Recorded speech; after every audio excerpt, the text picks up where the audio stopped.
2 Kings chapter 11. When Athaliah, the mother of Ahaziah, saw that her son was dead, she proceeded to annihilate all the royal heirs. But Jehosheba, daughter of King Joram, the sister of Ahaziah, took Joash, son of Ahaziah, and stole him away from among the sons of the king who were being murdered. She put him and his nurse in a bedroom to hide him from Athaliah, and he was not killed. And Joash remained hidden with his nurse in the house of the Lord for 6 years, while Athaliah ruled the land. Then in the 7th year, Jehoiada sent for the commanders of hundreds, the Kerites, and the guards, and had them brought into the house of the Lord. There he made a covenant with them and put them under oath.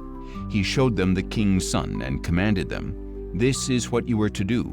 A third of you who come on duty on the Sabbath shall guard the royal palace. A third shall be at the gate of Sur, and a third at the gate behind the guards. You are to take turns guarding the temple. The 2 divisions that would go off duty on the Sabbath are to guard the house of the Lord for the king. You must surround the king with weapons in hand, and anyone who approaches the ranks must be put to death. You must stay close to the king wherever he goes." So the commanders of hundreds did everything that Jehoiada the priest had ordered. Each of them took his men, those coming on duty on the Sabbath and those going off duty, and came to Jehoiada the priest. Then the priest gave to the commanders of hundreds the spears and shields of King David from the house of the Lord. And the guards stood with weapons in hand surrounding the king by the altar and the temple, from the south side to the north side of the temple. Then Jehoiada brought out the king's son, put the crown on him, presented him with a testimony, and proclaimed him king. They anointed him, and the people clapped their hands and declared, "Long live the king." When Athaliah heard the noise from the guards and the people, she went out to the people in the house of the Lord. And she looked out and saw the king standing by the pillar according to the custom. The officers and trumpeters were beside the king, and all the people of the land were rejoicing and blowing trumpets. Then Athaliah tore her clothes and screamed, "Treason! Treason!" And Jehoiada the priest ordered the commanders of hundreds in charge of the army, "Bring her out between the ranks and put to the sword anyone who follows her." For the priest had said, "She must not be put to death in the house of the Lord." So they seized Athaliah as she reached the horses' entrance to the palace grounds, and there she was put to death. Then Jehoiada made a covenant between the Lord and the king and the people, that they would be the Lord's people. He also made a covenant between the king and the people. So all the people of the land went to the temple of Baal and tore it down. They smashed the altars and idols to pieces, and they killed Mattan the priest of Baal in front of the altars. And Jehoiada the priest posted guards for the house of the Lord. He took with him the commanders of hundreds, the Kerites, the guards, and all the people of the land, and they brought the king down from the house of the Lord and entered the royal palace by way of the gate of the guards. Then Joash took his seat on the royal throne, and all the people of the land rejoiced, and the city was quiet because Athaliah had been put to the sword at the royal palace. Joash was 7 years old when he became king. 2 Kings chapter 12. In the 7th year of Jehu, Joash became king, and he reigned in Jerusalem 40 years. His mother's name was Zibiah. She was from Beersheba. And Joash did what was right in the eyes of the Lord all the days he was instructed by Jehoiada the priest. Nevertheless, the high places were not removed. The people continued sacrificing and burning incense there. Then Joash said to the priests, "Collect all the money brought as sacred gifts into the house of the Lord, the census money, the money from vows, and the money brought voluntarily into the house of the Lord. Let every priest receive it from his constituency, and let it be used to repair any damage found in the temple." By the 23rd year of the reign of Joash, however, the priests had not yet repaired the damage to the temple. So King Joash called Jehoiada and the other priests and said, "Why have you not repaired the damage to the temple? Now therefore, take no more money from your constituency, but hand it over for the repair of the temple." So the priests agreed that they would not receive money from the people, and that they would not repair the temple themselves. Then Jehoiada the priest took a chest, bored a hole in its lid, and set it beside the altar on the right side as one enters the house of the Lord. There the priests who guarded the threshold put all the money brought into the house of the Lord. Whenever they saw that there was a large amount of money in the chest, the royal scribe and the high priest would go up, count the money brought into the house of the Lord, and tie it up in bags. Then they would put the counted money into the hands of those who supervised the work on the house of the Lord, who in turn would pay those doing the work, the carpenters, builders, masons, and stonecutters. They also purchased timber and dressed stone to repair the damage to the house of the Lord, and they paid the other expenses of the temple repairs. However, the money brought into the house of the Lord was not used for making silver basins, wick trimmers, sprinkling bowls, trumpets, or any articles of gold or silver for the house of the Lord. Instead, it was paid to those doing the work, and with it they repaired the house of the Lord. No accounting was required from the men who received the money to pay the workmen, because they acted with integrity. The money from the guilt offerings and sin offerings was not brought into the house of the Lord. It belonged to the priests. At that time, Hazael, king of Aram, marched up and fought against Gath and captured it. Then he decided to attack Jerusalem. So King Joash of Judah took all the sacred objects dedicated by his fathers, Jehoshaphat, Jehoram, and Ahaziah, the kings of Judah, along with his own consecrated items and all the gold found in the treasuries of the house of the Lord and the royal palace, and he sent them to Hazael, king of Aram. So Hazael withdrew from Jerusalem. As for the rest of the acts of Joash, along with all his accomplishments, are they not written in the book of the Chronicles of the kings of Judah? And the servants of Joash rose up and formed a conspiracy and killed him at Beth-Millo on the road down to Silla. His servants Jozabad son of Shimeath and Jehozabad son of Shomer struck him down, and he died. And they buried him with his fathers in the city of David, and his son Amaziah reigned in his place. 2 Kings chapter 13. In the 23rd year of the reign of Joash son of Ahaziah over Judah, Jehoahaz son of Jehu became king of Israel, and he reigned in Samaria 17 years. And he did evil in the sight of the Lord, and followed the sins that Jeroboam son of Nebat had caused Israel to commit.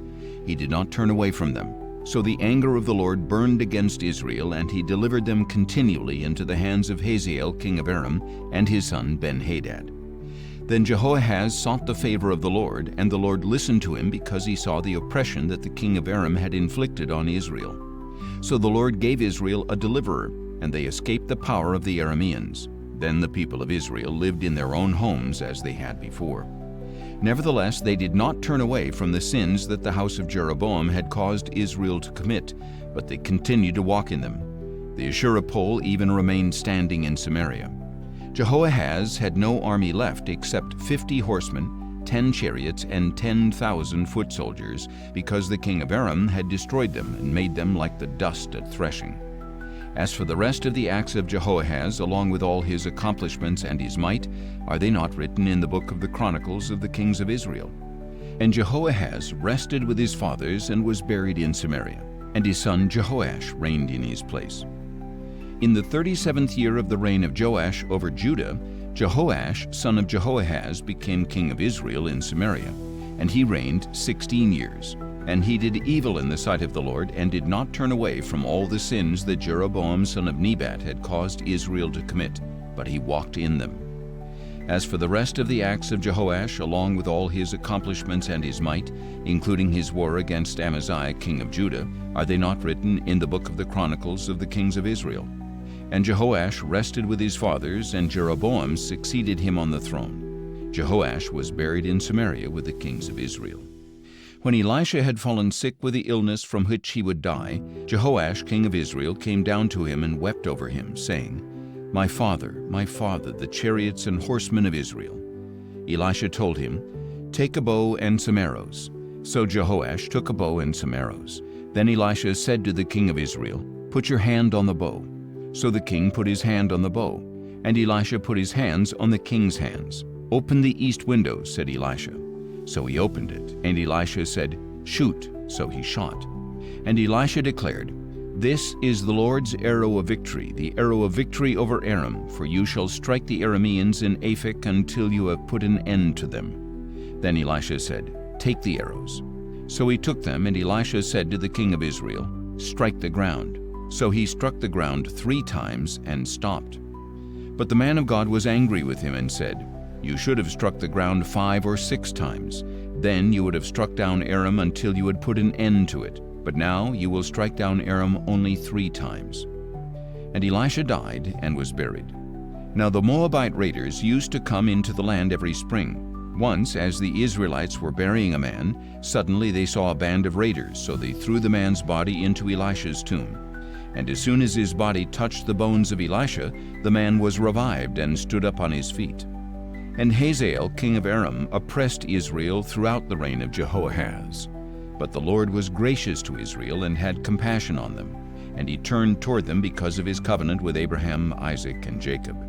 And to this day the Lord has been unwilling to destroy them or cast them from his presence. When Hazael, king of Aram, died, his son Ben-Hadad reigned in his place. Then Jehoash, son of Jehoahaz, took back from Ben-Hadad, son of Hazael, the cities that Hazael had taken in battle from his father Jehoahaz. Jehoash defeated Ben-Hadad 3 times, and so recovered the cities of Israel. 2 Kings chapter 14. In the 2nd year of the reign of Jehoash, son of Jehoahaz over Israel, Amaziah, son of Joash, became king of Judah. He was 25 years old when he became king, and he reigned in Jerusalem 29 years. His mother's name was Jehoaddan. She was from Jerusalem. And he did what was right in the eyes of the Lord, but not as his father David had done. He did everything as his father Joash had done. Nevertheless, the high places were not taken away, and the people continued sacrificing and burning incense on the high places. As soon as the kingdom was firmly in his grasp, Amaziah executed the servants who had murdered his father the king. Yet he did not put the sons of the murderers to death, but acted according to what is written in the book of the law of Moses, where the Lord commanded, "Fathers must not be put to death for their children, and children must not be put to death for their fathers.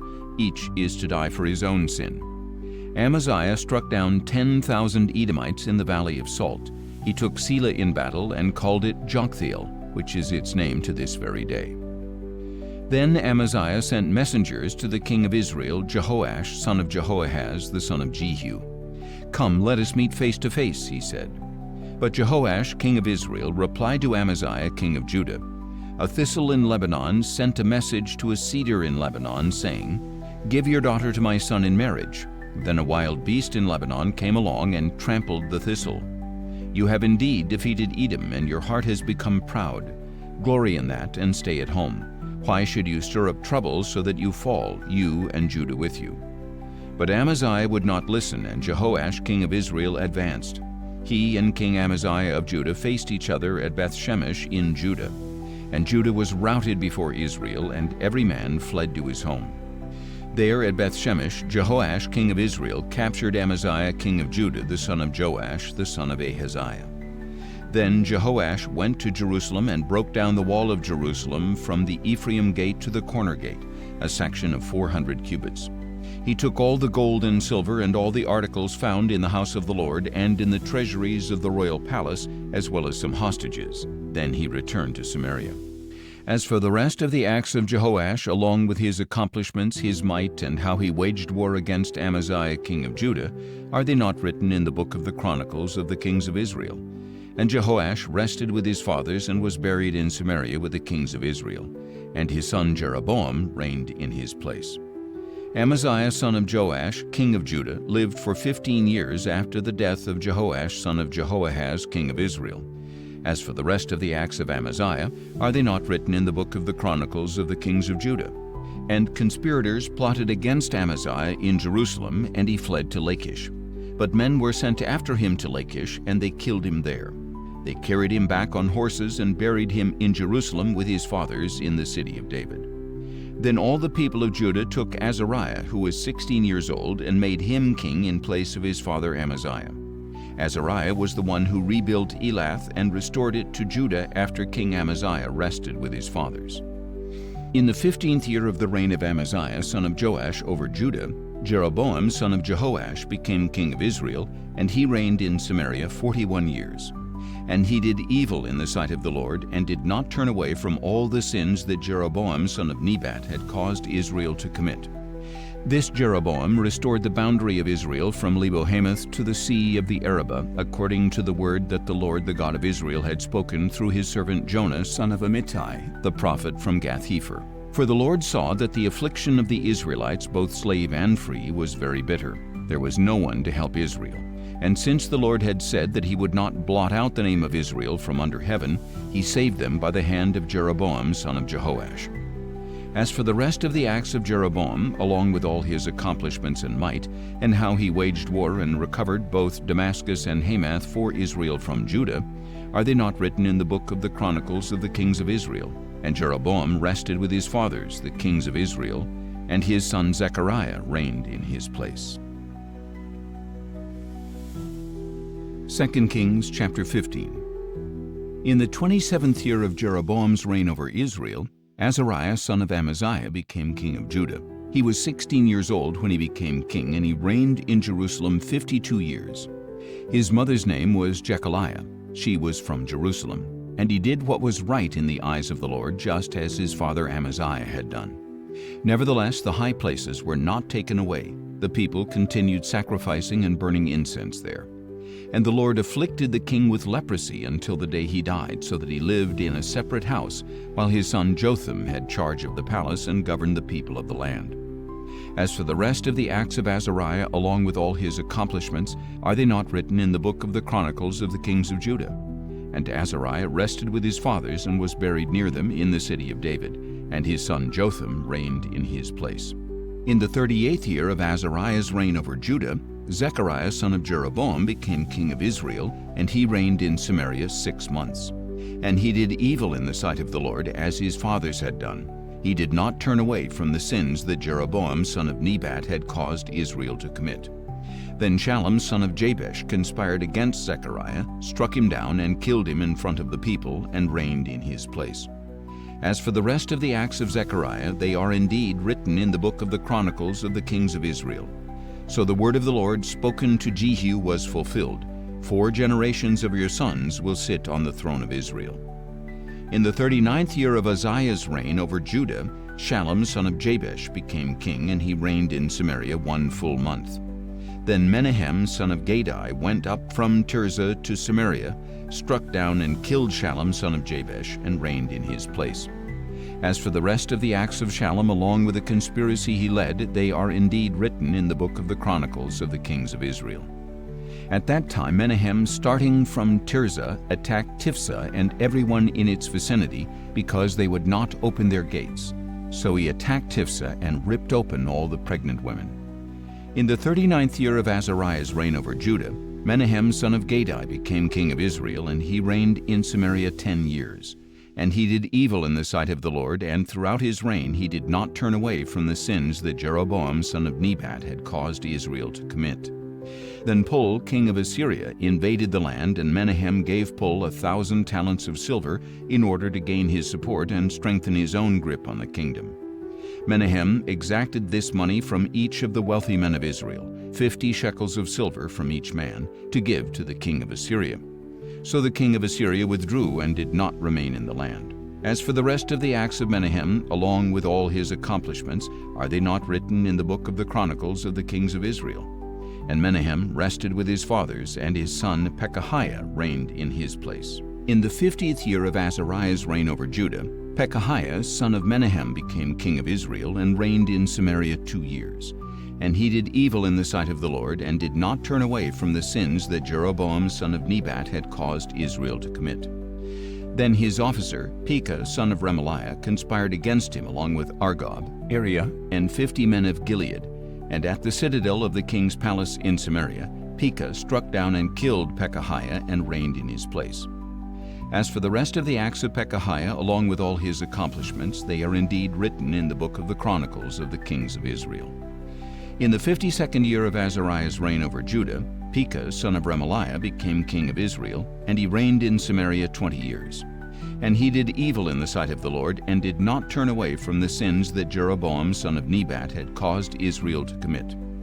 In the days of Pekah king of Israel, Tiglath-Pileser king of Assyria came and captured Ijon, Abel-Beth-Maacah, Genoa, Kedesh, Hazor, Gilead, and Galilee, including all the land of Naphtali, and he took the people as captives to Assyria. Then Hoshea son of Elah led a conspiracy against Pekah son of Remaliah. In the 20th year of Jotham son of Uzziah, Hoshea attacked Pekah, killed him, and reigned in his place. As for the rest of the acts of Pekah, along with all his accomplishments, they are indeed written in the book of the Chronicles of the Kings of Israel. In the second year of the reign of Pekah, son of Remaliah, over Israel, Jotham, son of Uzziah, became king of Judah. He was 25 years old when he became king, and he reigned in Jerusalem 16 years. His mother's name was Jerusha, daughter of Zadok. And he did what was right in the eyes of the Lord, just as his father Uzziah had done. Nevertheless, the high places were not taken away. The people continued sacrificing and burning incense there. Jotham rebuilt the upper gate of the house of the Lord. As for the rest of the acts of Jotham, along with his accomplishments, are they not written in the book of the Chronicles of the Kings of Judah? In those days the Lord began to send Rezin, king of Aram, and Pekah, son of Remaliah, against Judah. And Jotham rested with his fathers and was buried with them in the city of David his father, and his son Ahaz reigned in his place.